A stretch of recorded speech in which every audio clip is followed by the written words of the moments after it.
도함수의 활용 문제 계속해서 풀어보도록 하겠습니다. 13번부터 한번 풀어볼게요. 자, 두 함수 f와 g가 있을 때 부등식을 만족시키는 것이 항상 성립하도록 하는 실수 k의 값의 범위를 구하라.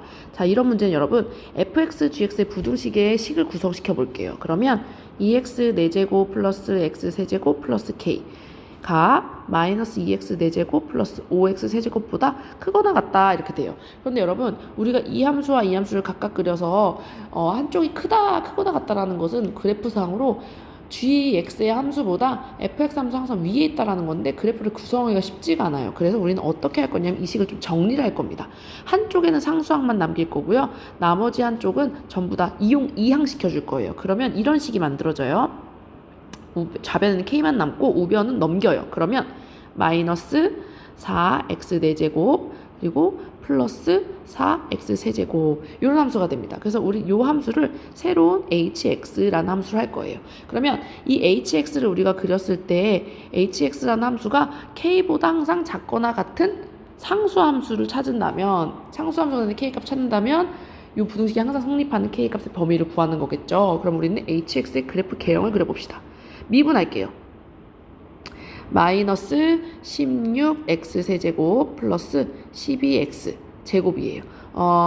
마이너스 4x 제곱으로 묶어봅시다. 그러면요 4x 마이너스 3이 됩니다. 되죠? 얘가 0이 되는 값이 그 값의 후보가 돼요. 그러한 x의 값은 0과 4분의 3이 됩니다. 맞죠? 자, 그러면요 그래프 개형을 간단하게 그려볼게요.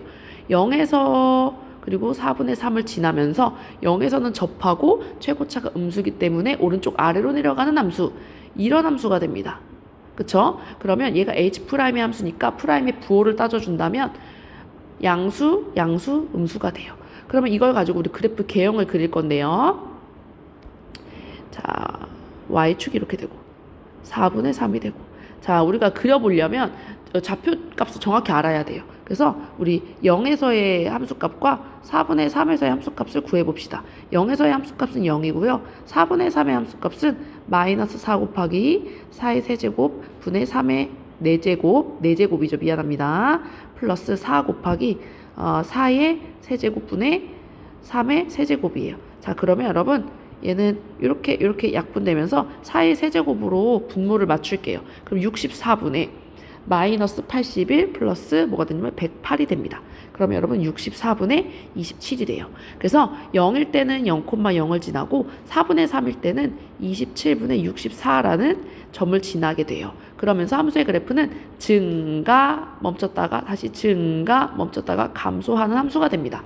자, 얘가 바로 h 함수예요. 그럼 이 h 함수가 항상 k라는 상수함수 k보다 작거나 같아야 해요. 그래서 k를 이렇게 그려볼게요. k가 여러분 요렇게 있으면 될까요?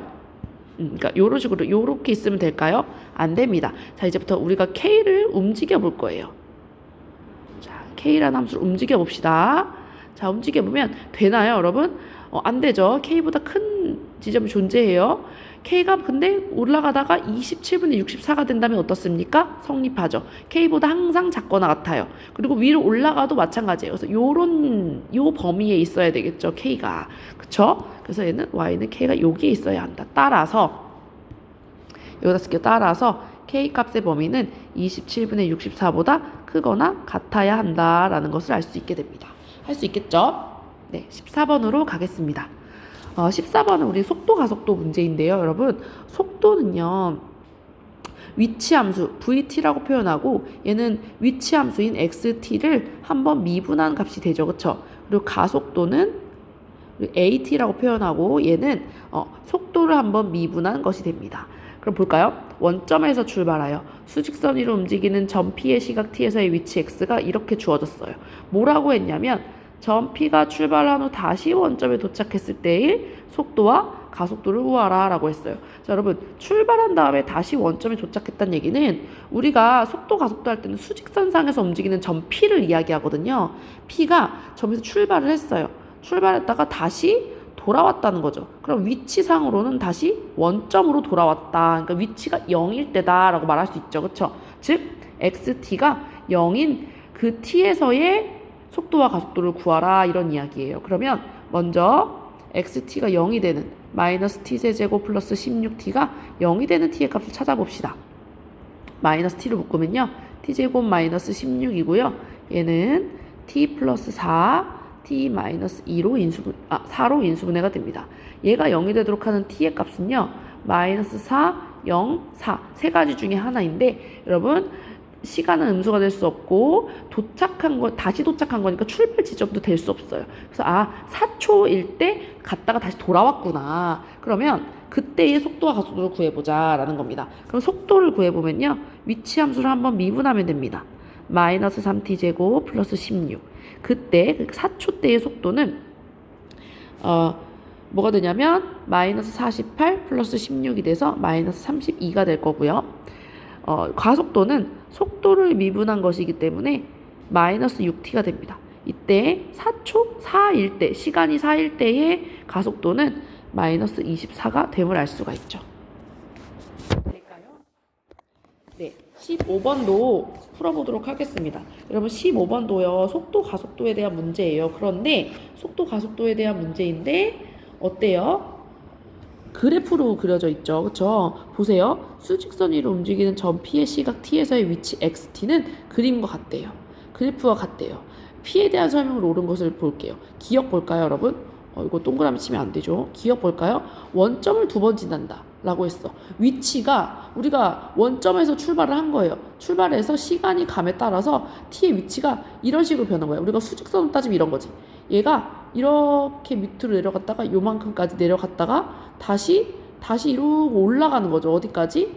여기까지 올라갔어. 그러면 원점을 2번 지나는 거 맞나요? 여기서 여러분 XA하고 XB의 함수값이 0이에요. 그렇죠? 그렇기 때문에 원점을 2번 지난다고 말할 수 있죠. 그래서 맞는 이야기예요. 니은은요. T가 A하고 B에서 한 방향으로만 움직이냐라고 물어봤어요. 한 방향으로 움직이냐라고 물어봤어. 과연 그럴까요? 여러분 보세요. 내가 뭐라고 했어요? 수직선에서 움직인다고 했어요. 수직선에서 움직여. 원점에서 수직선에서 움직이는데 그러면 이때는 뭘 해줘야 되냐면 우리가 움직이는 걸 봐줘야 돼요. 여기서 출발을 했어요. 위치에서 출발을 해서 여기까지 그러니까 이제 여기 꼭지점에 있는 지점까지 이만큼 내려왔어요. 수직선상에서 본다면 내려왔다가 어때요? 다시 위치가 올라가기 시작한다는 얘기는 다시 올라가고 있죠. 그렇죠. 그럼 한 방향으로만 움직이는 게 아니라 방향을 한번 바꿨어요. 그렇죠? 그렇기 때문에 틀렸습니다. 거짓이 됩니다. 그래서 또 좀 자세하게 얘기하면 이렇게 얘기할 수 있어요. A하고 T하고 B에서 X 프라임 T의 부호가 속도가 양수였다가 음수가 되는 부분이 있잖아요. 얘는 어떻게 보면 이 XT의 기울기를 말한다고 볼 수 있어요. 기울기가 음수였다가 양수로 바뀌기 때문에 운동 방향이 음의 방향이었다가 양의 방향으로 바뀌게 되는 거예요. 그렇기 때문에 한 방향으로만 움직인다고 볼 수는 없다. 디귿 0부터 C까지 운동 방향이 2번 바뀐다. 운동 방향은 여러분 몇 번 바뀌어요? 하면 요 X 프라임 T의 부호가 어때요? 마이너스였다가 음수 한 번만 바뀌죠. 그쵸? 네, 한 번만 바뀌기 때문에 얘도 틀린 것이 됩니다. 한 번 바뀐다라고 봐야 돼요. 따라서 옳은 것은 기억이다라고 말할 수가 있게 됩니다. 되겠죠? 16번 가겠습니다. 16번은 한 밑면의 둘레의 길이와 높이의 합이 216cm인 원기둥의 부피가 최대일 때 이 원기둥의 높이를 구하시오 했어요. 자, 그럼 우리 원기둥을 한번 그려볼까요? 원기둥을 이렇게 그려볼게요. 자, 여러분 우리 원기둥의 부피는 그때 얘기했어요. 반지름의 길이를 우리가 R이라고 하고 밑면의 반지름의 길이를 R이라고 그러고 높이를 우리가 H라고 해보겠습니다. 그러면 밑면의 둘레의 길이는 뭐예요, 여러분? 둘레의 길이는 원주죠, 그쵸? 둘레의 길이는 2파이 R이에요. 그리고 높이는 우리가 H라고 했기 때문에 그 둘의 합 2파이 R 플러스 H가 216이란 이야기가 되죠.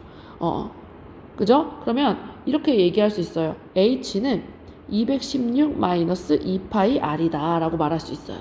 그러면 원기둥의 부피라고 했으니까 여러분 부피를 이렇게 VR이라고 표현한다면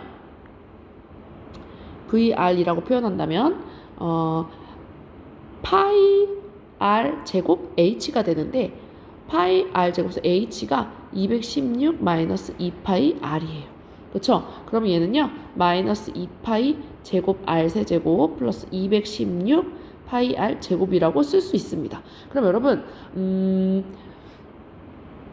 어떨 때 최대가 되는지를 우리가 봐주어야 되겠죠. 밑면의 길이가 그 반지름의 길이가 크면 클수록 부피가 최대가 되니까요.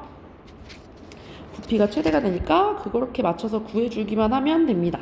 자, 그러면 미분을 해줘야겠죠. 미분해줘 보면 마이너스 6파이 제곱 R 제곱 플러스 432 파이 R이 됩니다. 자, 이거를 마이너스 6파이 R로 묶으면 파이 R 마이너스 72가 돼요.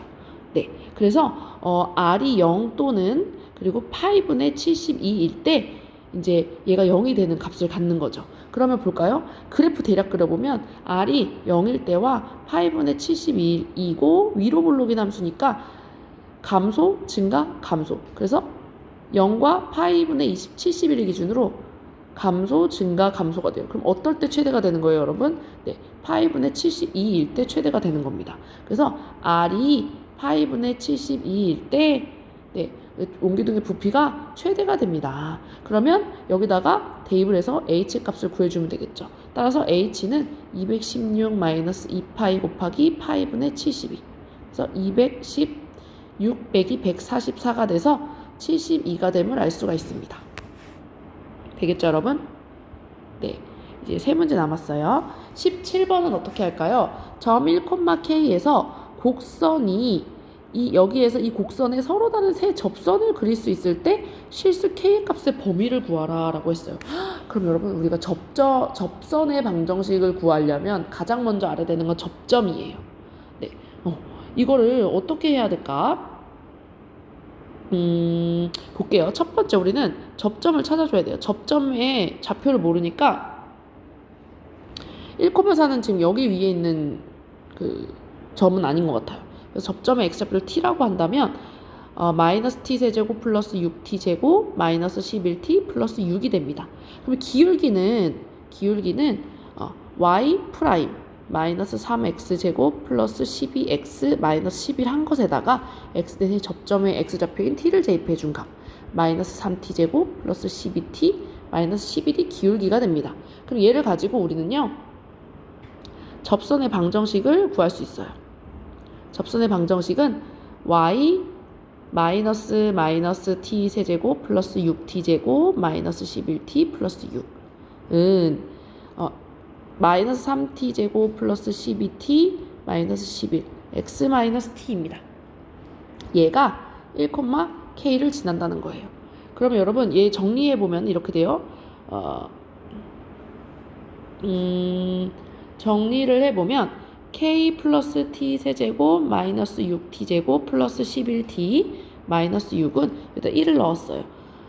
마이너스 3t제곱 플러스 12t 마이너스 11에다가 플러스 3t 세제곱 마이너스 12t제곱 플러스 11t가 됩니다. 자, 그러면요 3t 세제곱이 사라지지 않군요. 자, 요거 정리를 해보면 이런 식으로 돼요, 여러분. 정리해보면 2t 세제곱 마이너스 9t 제곱 플러스 12t 마이너스 5 그리고 플러스 k는 0이 돼요. 자, 얘가 원점에서 서로 다른 세 점을 이게 이제 서로 다른 세 접선을 그어야 하니까 t의 값이 3개가 나와야 돼요, 여러분. 그러니까 이 함수의 근이 서로 다른 세 실근을 가져야 하는 거예요. 그런데 여러분 이 k 때문에 우리는 구하기가 무척 힘들어요. 그래서 어떻게 해줄 거냐면 그리고 k가 아니고 네, k가 아니고 마이너스 k거든요. 그럼 이렇게 해줄 거예요. 식을 어떻게 정리해 줄 거냐면 2t 세제곱 마이너스 9t 제곱 플러스 12t 마이너스 5가 k와 만나는 점이 세 점이 있도록 하는 k 값을 우리가 찾는 거랑 똑같아요. 그래서 우리는 ft를 2t 세제곱 마이너스 9t 제곱 플러스 12t 마이너스 5라고 하겠습니다. 얘를 미분하게 되면요 그래프 개형 그려야 되니까요 6t 제곱 마이너스 18t 플러스 12가 되고요 6으로 묶게 되면 t 마이너스 1 t 마이너스 2로 인수분해가 됩니다. 그러면 f'의 그래프의 개형은 이렇게 아래로 볼록이니까 증가, 감소, 증가. 네, 그래서 1일 때, 2일 때, 그리고 0일 때라고 한다면 F1에서의 함수값은 2-9 플러스 12-5라서 0이고요. F2에서의 함수값은 16-36 플러스 24가 돼서 24-5가 돼서 얘는 마이너스 1이 됩니다. 그러면 1일 때는 0이고 2일 때는 마이너스 1이다. 이렇게 된다라고 볼 수 있겠죠. 2일 때. 그럼 그림이 이런 식으로 그려져요. 얘가 요렇게 그려지게 됩니다. 그림이.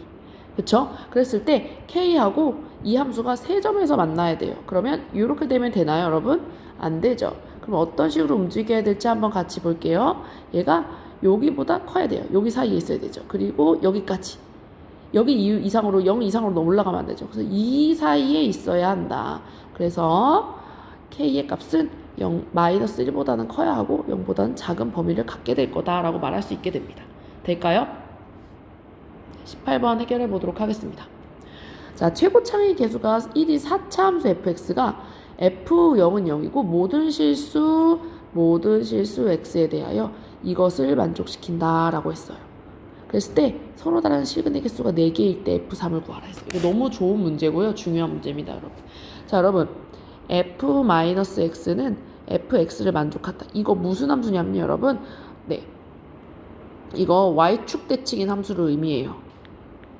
y축 대칭인 함수를 의미해요. y축 대칭이란 얘기는 여러분 짝수, 차수로만 이루어져 있다라고 말할 수 있어요.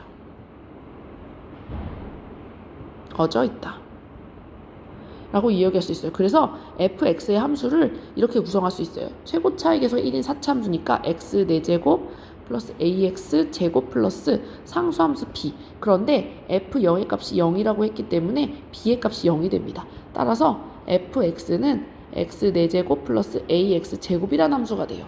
자, 그럼 이거 우리 x 제곱으로 묶을 수 있어요. 그쵸?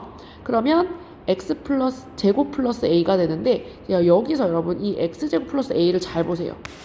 얘가 우리 그냥 a가 양수라고 생각한다면 그 합차 공식으로 인수분해가 안 된다고 생각할 수 있지만 x 제곱 플러스 a의 해가 존재하지 않는다와 존재한다에 대해서 존재한다는 것을 나눈다면 그래프가 좀 달라져요. x제곱 플러스 a의 해가 존재하지 않는다면 fx의 그래프는 어떻게 그려지냐면요. 이런 식으로 그려지게 돼요. 그런데 여러분 얘는 절대값 fx하고 4의 서로 다른 식을 4개여야 된대. 그런데 얘는 x축이 여기에 있어서 절대값을 취해도 이런 식으로 되기 때문에 최대 3개예요. x축하고 만나는 점이. 4도 마찬가지고. 그쵸? 그렇기 때문에 얘는 모순이에요. 얘는 안 됩니다. 그래서 해가 반드시 존재를 해야 돼요. 그래서 요 해를 그 해를 알파라고 한다면 식을 이렇게 변형해서 쓸 수 있어요. x제곱, x 마이너스 알파, x 플러스 알파로요. 그러면 함수의 그래프가 대략적으로 이렇게 됩니다. 마이너스 알파, 0, 알파 지나면서 x에서 접하죠. 자, 요런 그래프가 됩니다. 그럼 절대값 fx는 그래프가 이런 식으로 그려지게 된다는 걸 알 수 있죠. 그랬을 때 절대값 fx와 4가 서로 다른 4점에서 만난다고 했으니까 자, 0을 이렇게 기준으로 했을 때요. 4의 y는 4의 그래프가 이렇게 생겨줘야 되겠죠. 여기가 4야 된다는 얘기예요. 그러면 하나, 둘, 셋, 4점에서 만나잖아요. 그렇죠? 즉 fx의 극소값이 뭐다? 여기가 3은 여러분 얘가 지금 요거를 그대로 들어 올린 거기 때문에 여기가 마이너스 4가 돼야 돼요. 극소값이 마이너스 4가 된다는 걸 알 수 있죠. 됩니까? 그쵸? 네. 그러면 이제 우리 극소값을 구해보자. 미분해 볼까요? f'x 4x 세제곱 플러스 2ax 2ax라고 하지 말고 요거 fx를 우리 이렇게 표현합시다. 요거로 표현하면 x 4제곱 마이너스 알파 제곱 x 제곱이니까 이걸로 계산합시다. f'x 해보면 4x 세제곱 마이너스 2알파 제곱 x예요. 2x로 묶으면 2x 제곱 마이너스 알파 제곱이에요. 자, 요거 2x x 마이너스 루트 2분의 알파 요거 4로 묶을게요. 4로. 이 앞으로 빼면 이렇게 되죠. 그쵸? x 플러스 루트 2분의 알파 이렇게 되면 얘가 0이 되는 값. 즉 x는 마이너스 루트 2분의 알파 0 루트 2분의 알파가 됩니다. 자, 그러면 f 루트 2분의 알파의 값이 마이너스 4가 되면 되겠죠. 그러면 4분의 알파 4제곱 마이너스 2분의 알파 제곱. 즉 4분의 알파 4제곱이 마이너스 4 이런 이야기고 마이너스 알파 4제곱. 그래서 알파 4제곱이 16이란 얘기고요. 알파의 값은 플러스 마이너스 2가 된다는 뜻입니다. 따라서 fx는 플러스 2든 알파가 플러스 2든 마이너스 2든 똑같이 x 4제곱 마이너스 4x 제곱이 돼요. 그러므로 우리가 구하고자 하는 f3의 값은 81 마이너스 36이 돼서 45가 됨을 알 수가 있습니다. 되겠죠? 자, 이제 마지막 19번 문제 해볼게요. 오른쪽 그림과 같이 밑면의 반지름의 길이가 12cm, 높이가 9인 원뿔 모양의 그릇이 있다. 매초 1cm씩 수면의 높이가 올라가도록 물을 넣을 때 물을 넣기 시작한 지 6초 후에 그릇에 담긴 물의 부피의 변화율을 구하라. 자, 볼게요. 여러분, 우리 이렇게 생각할 수 있어요. 이거를 이런 삼각형으로 생각해 봅시다. 여기를 12, 그리고 우리 어떻게 할 거냐면 요만큼의 물의 높이가 찬 부분의 반지름을 뭐라고 할 거냐면 R이라고 할 거고요. 여기 높이를 H라고 해볼게요. 그러면 여러분 여기 삼각형을 다시 그려와 볼게요. 그려와 본다면 여기가 12, 9, 여기가 R, 여기가 H. 그럼 우리는 여러분 비례식을 이용할 수 있어요. R 대 12는 H 대 9다. 요거 약분되죠, 그쵸? 4, 3. 그러면 4H는 3R이 되고 R은 3분의 4 H가 됨을 알 수가 있습니다. 따라서 이제 요걸 H 함수에 대한 부피를 우리가 구해보려고 해요. 여러분 원뿔의 부피 구하는 거 3분의 2 파이 R 제곱 H예요. 그렇죠? 3분의 1 파이 R 제곱 H인데 R이 지금 3분의 4 H라고 했으니까 3분의 1 파이 곱하기 9분의 16 H 세제곱이 되겠죠. 즉 27분의 16H 세제곱 8이가 될 겁니다. 네, 얘가 6초 후의 변화율이에요. 그러면 얘는 뭘 구하라는 얘기냐면 V 프라임 6의 값이 뭐냐라는 거예요. 6에서의 변화율이기 때문에. 그럼 미분을 해요. 미분을 하면 27분의 16 3H 제곱 파이예요. 약분하면 9가 되고 9분의 16H 제곱 파이가 되죠. 그랬을 때 V 프라임 6의 값이 무엇이냐 라고 물어보는 거예요. 9분의 16 곱하기 36 파이 4 64 파이가 변화율이 되는 것입니다. 될까요? 네. 그래서 좋은 문제와 중요한 문제도 좀 많았어요. 그래서 발전 문제 같은 경우는 다 할 수 있어야 될 것 같아요. 네. 그래서 도함수의 활용 중단한 마무리 여기서 마무리하고요. 대단한 마무리도 곧 올리도록 하겠습니다. 수고하셨습니다.